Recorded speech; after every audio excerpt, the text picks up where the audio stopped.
A long, long time ago, there was a young man who ran away from home. After spending the last of his mora, he trod through the cold of winter, shivering in his threadbare clothes. Suddenly, the young man found himself stepping out onto thin air, and he fell through into a strange place. But before he could react, a voice rang out from somewhere in the distance. This is the secret home of Nicola Coco, the great mage everlasting. O destitute one, tell me your heart's greatest wish, and with my guidance, you shall attain it. Whoa! That was a strange voice. Nicola Coco. Who's that again? Do we know her?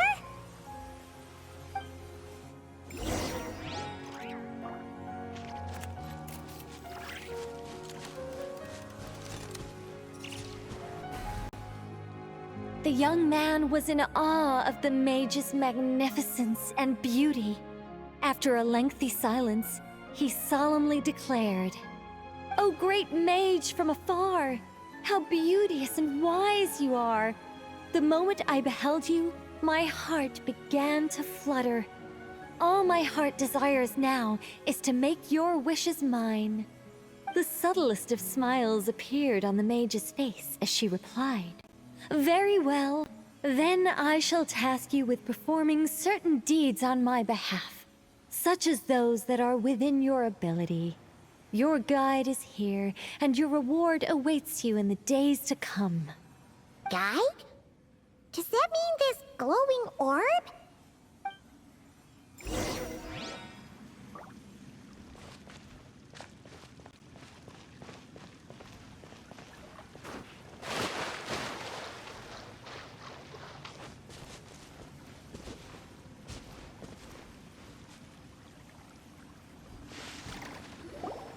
"Secret home," said the young wanderer, with a look of confusion on their face.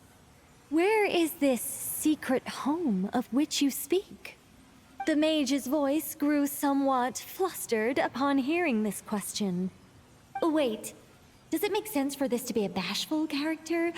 Oh, never mind. I'll keep it in for now. Mr. Nine can always refine it later. Ahem. It is rather rude to ask such questions of a mage, young one. The Mage's Lodge is under renovation. Very soon you shall be stunned by its grandeur. This shall be your trial. Offer up your strength and help this great mage to build her territory.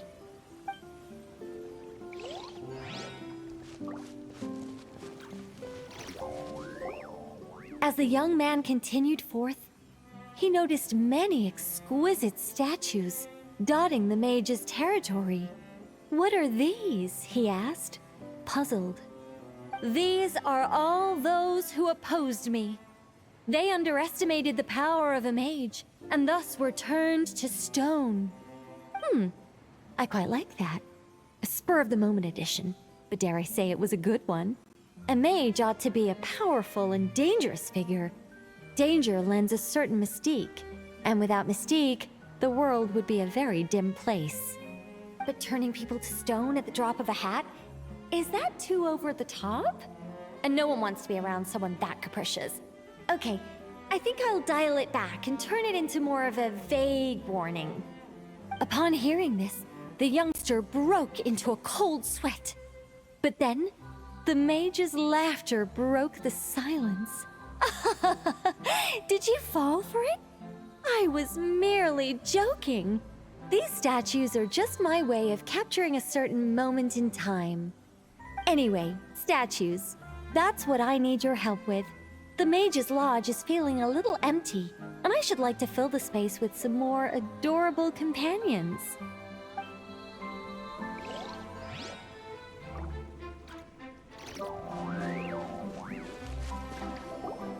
Well then, young one. Now you have learned of the troubles faced by this mage. Nicola Coco requires your aid to build her sacred territory. The mage poured a cup of tea for her visitor. What say you? Wait a minute! Shouldn't we think twice before going all in on this? We don't know anything about this person! woman. And she seems a little weird. Huh? Although, having said that, this teacup looks kind of familiar. Nicola Coco. Ah! Is it Mage N? Nicole? Correct. What do you think of my story? Hard to say. It's not finished yet, surely. What happens to the characters in the end? I haven't decided yet. I need to renovate my home first. Perhaps I'll have a burst of inspiration after that. Anyway, if you can hear my voice, I assume that means you're currently in Nodcry. In which case, could I trouble you to gather a few things for me? Well, I'd like to build a few more statues to decorate my home, but I'm lacking inspiration at the moment. I was thinking you could take some photos to give me some ideas. Are you serious? Alright then, leave it to us! Wait here. We'll head out and see what we can find. But remember to finish the story once the statues are done.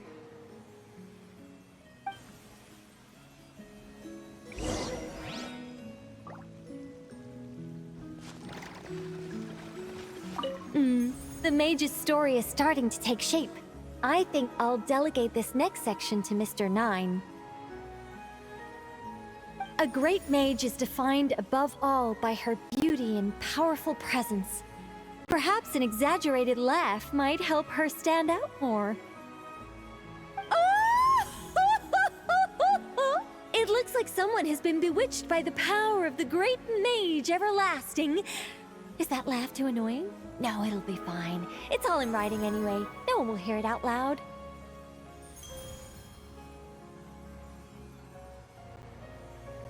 My renovation plan is complete.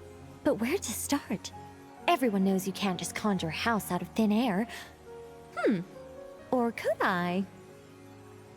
Alchemy could work. The only raw materials I need are bricks and wood. Yes, I'll go with that. Far easier than building everything by hand. A mage's home has to look very different from an ordinary house. I'm just not sure what that means in practice. One thing's for certain, though. It has to be an ancient, mysterious, and otherworldly place that will endure for hundreds, even thousands of years. Yes, that's good. Just what people would expect from a mage, although in truth, it's not so much me capturing moments in time as moments in time that have captured me. Well, don't just stand there. Go complete the task that the great mage has assigned. And remember, I don't want to see anything dull and dreary. I need photos that are bursting with life, so I can capture the soul and character of the subject. Don't be thinking that carving a statue is just about shapes and proportions. The most important thing is to capture the spirit of the subject in the moment the photograph is taken. All right, got all that?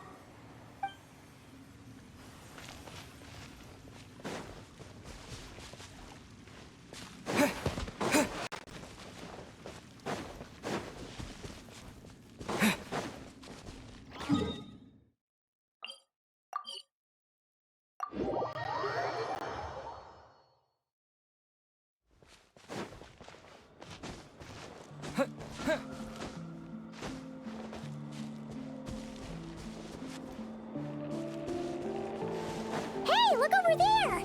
Are those finches? Oh, they look pretty lively, don't they? Seems like a good first photo.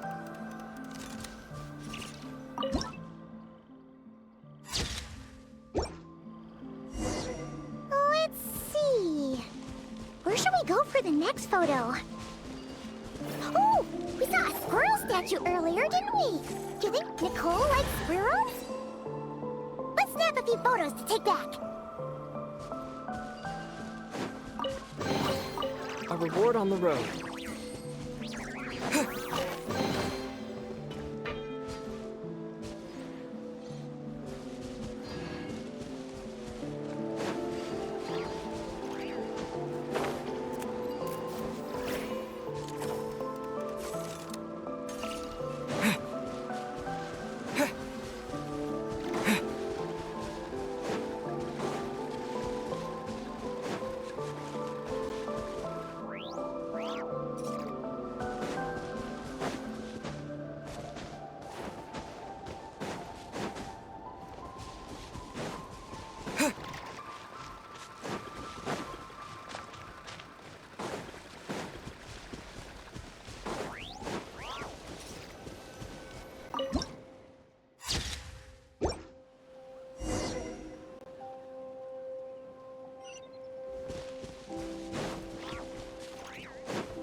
thinks that would make a pretty fun statue.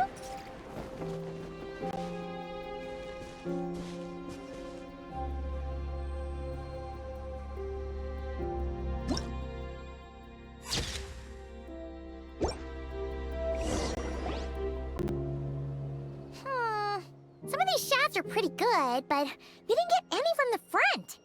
Let's wait for it to turn around. Yes! That's the one! That's the money shot! Ah! Help! Oh, that was scary. Paimon wasn't expecting it to jump us like that. Go on, Traveler. You got this! This one's got yours! Bring it! Let the mountains bane forth! Wrath from the skies!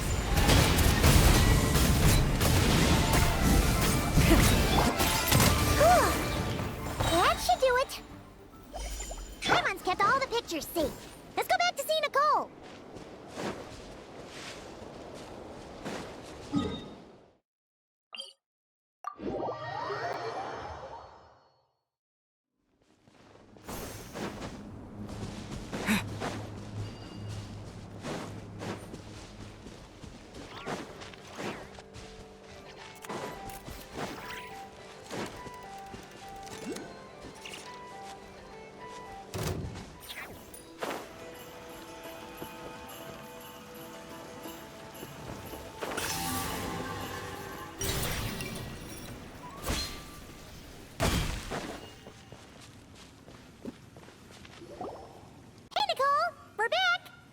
That was quick. You two worked very fast. It's nothing.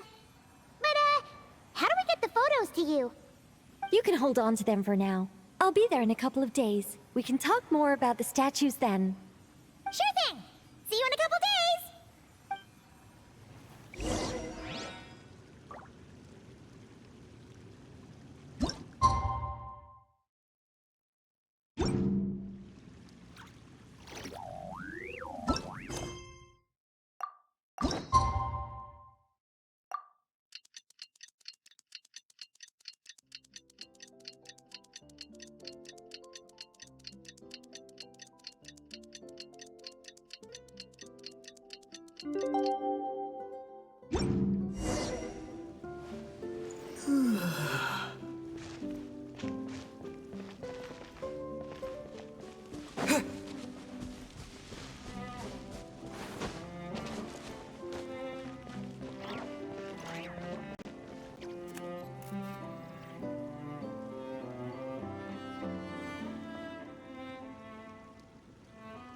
Just who I wanted to see.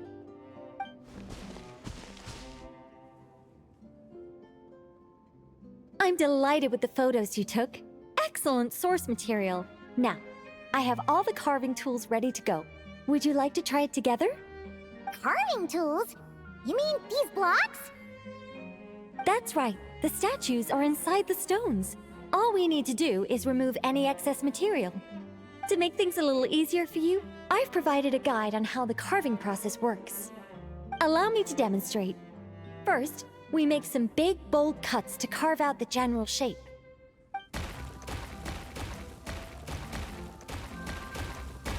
The numbers on the stones represent the amount of material you need to keep in a given column. So, first we do this, and then this.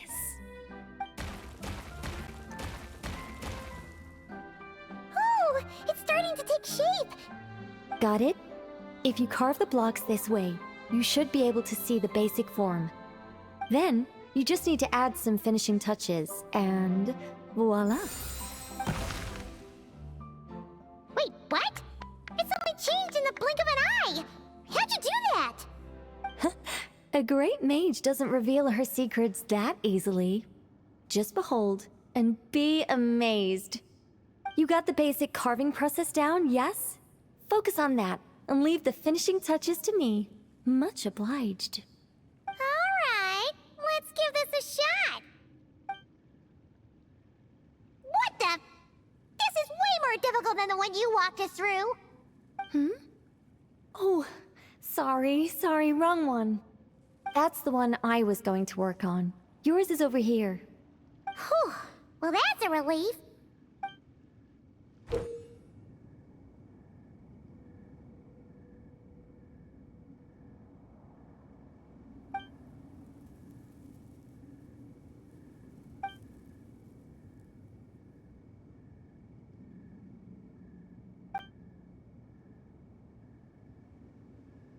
Let's go! Do you still remember Nicole's process? The numbers represent the amount that we need to keep per column.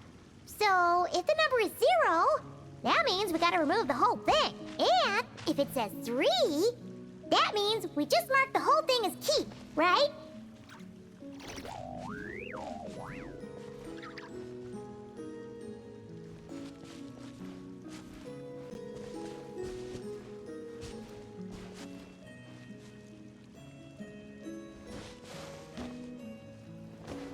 This one seems to be giving you some trouble. Need any help?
Now, we just need Nicole to add the finishing touches.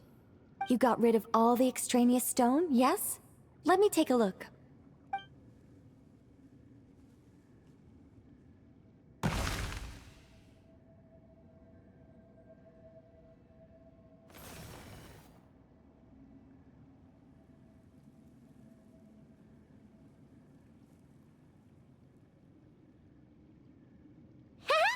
It's done! Oh, it's the Mage's Lodge! When did that get there? Is this the power of a mage? The young visitor's voice was filled with wonder. I am truly amazed. Aha! Finally, the story continues. So, what happened to the mage and her young visitor? They lived happily ever after. The end. Huh?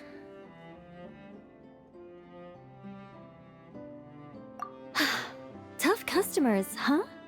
Well, if you're that eager to hear it, I suppose I'll take it from the top. All my heart desires now is to make your wishes mine, said the young man. Those words won him the full attention of the great mage, Nicola Coco. But just as they had started warming up to one another, a group of uninvited guests stormed in, seized the mage, and absconded with her. As the youngster stood there in shock, a new mage by the name of Alinus appeared. she signed a contract with the youngster, bestowing the power of magic upon them. But after making it through a grueling training program, they would come to discover another conspiracy operating in the background. As it turned out, the great mage Nicola Coco was an alien entity. Her true identity was the first daughter of King Meowtress, the third of Planet Meow. She had come disguised as a mage as part of a secret plot to trick the entire world into worshipping Planet Meow. Oh, great mage! Have you been lying to me all this while? The youngster's voice trembled as their heart began to break. Leave me. War is destined to break out between our planet and yours. We were foes from the very start.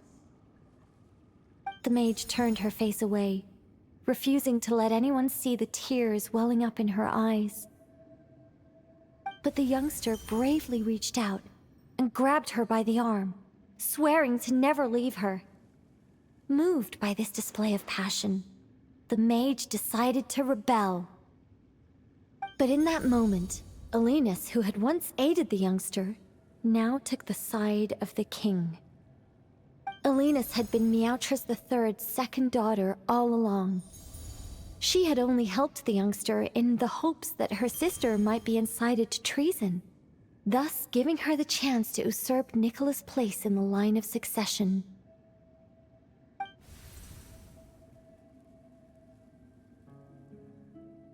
Anyway, that's the gist of it. In the end, the youngster, who by this point had turned into a cat, worked with the mage to successfully foil the king's plot.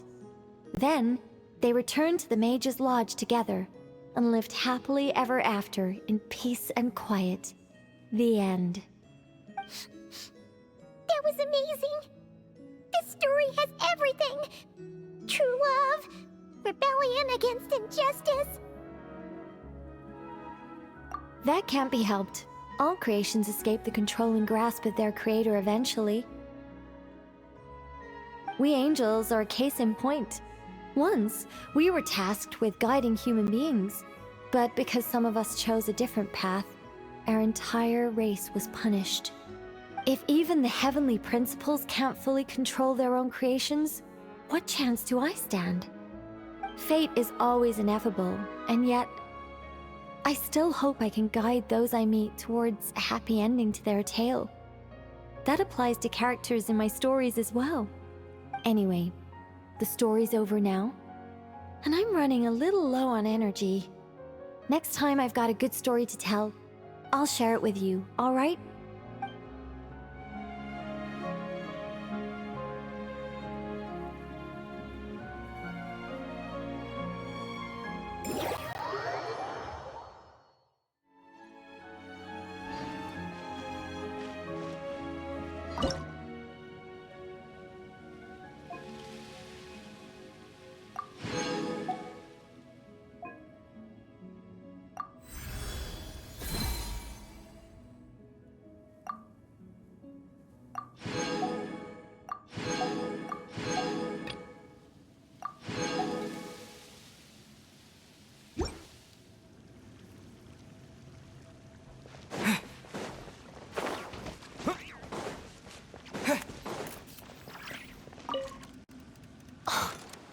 Unbelievable. Mr. Nine has refused to help me write my masterpiece. She said, it might be best if you wrote this one yourself, considering the highly complex world building. I cajoled and pestered her all I could, but it was to no avail. Believe me, I'd finish it myself if I could. That was my intention from the beginning. I wanted to finish a work of my own to prove a point to her, but it didn't work out. The moment the ending popped into my mind, my creative drive was extinguished. You two may well be the only people in this world to ever hear the tale of Nicola Coco, the mage from Planet Meow. So please, do not forget her, and do not forget her adventures.